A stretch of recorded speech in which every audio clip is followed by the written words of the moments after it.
Selanjutnya, pemirsa, perjuangkan nasib tenaga honorer pihak pemerintah Kota Palembang. Kaji kemungkinan usulan untuk pengalihan tenaga honorer non-database menjadi tenaga outsourcing.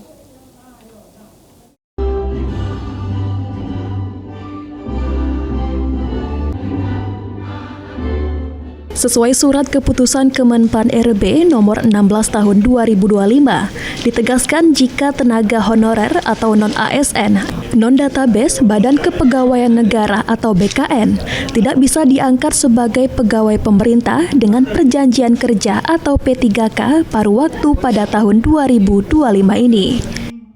Merespon hal tersebut, Wali Kota Palembang Ratu Dewa yang ditemui pada Jumat 8 Agustus 2025 mengatakan, jika pemerintah Kota Palembang tetap memperjuangkan nasib para tenaga honorer non-database, dengan BKPSDM Kota Palembang untuk melakukan kajian guna tindak lanjut dalam waktu dekat mengenai kemungkinan pengajuan usulan pengalihan tenaga honorer non-database menjadi tenaga outsourcing.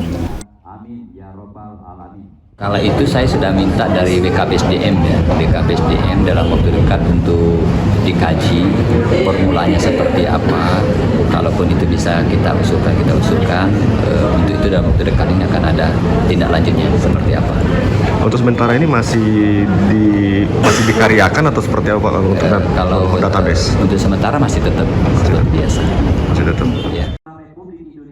Ditambahkan Wali Kota Palembang, untuk sementara ini pegawai honorer di lingkungan pemerintah Kota Palembang yang tidak terdata di database masih dikaryakan atau belum dirumahkan.